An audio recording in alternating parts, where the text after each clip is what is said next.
How did the Jews become what he calls the most tenacious people in history? How did they become the people who, in the words of Charles Krauthammer, are, quote, the only nation on the earth that inhabits the same land, bears the same name, speaks the same language, and worships the same God they did 3,000 years ago? One reason we are here to explore in depth is that their patriarch had the longest and clearest vision of any patriarch in history.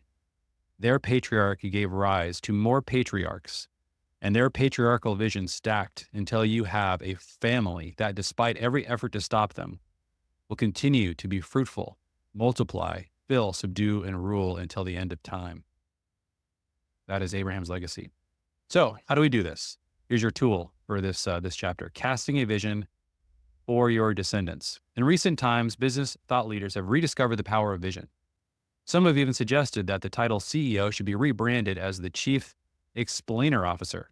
As Drift co-founder explains, quote, I think my role has been and will continue to be the Chief Explainer Officer. I would just have to keep repeating the vision or mission. Why are we here? What are we doing? A mission articulates what we are here, but a vision is a picture of where we are going. God gives Abram a fuzzy vision. He tells him there is a land out there, but he doesn't tell him exactly where that land is. Every father seeking to become a patriarch must become comfortable sharing his fuzzy vision.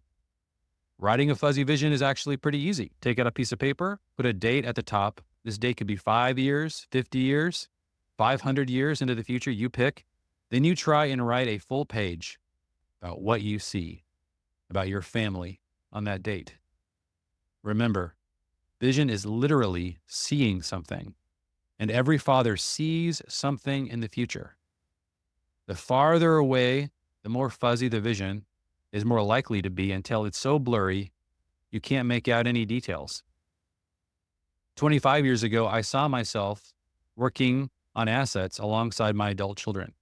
20 years ago, I saw my parents and grandchildren around the same dinner table every week. 15 years ago, I saw our family putting down roots in a small walking town close to Cincinnati. 10 years ago, I saw our family training other families to become multi-generational teams on mission. 5 years ago, I saw our family forming a disciple-making community that reproduces spiritual children. By God's grace, all of these visions have happened or are happening.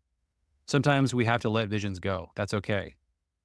It's so much better to aim at something and then to see it as clearly as you can with the wisdom and vision you've been given. It's not okay to aim at nothing. This will blow your family apart and send them to the four winds. The reason Abraham's family kept coming back together was because their father had a God-given vision, and each generation continued to share it. And virtually every spiritual blessing that has come upon the earth ever since came through that channel of this one visionary family.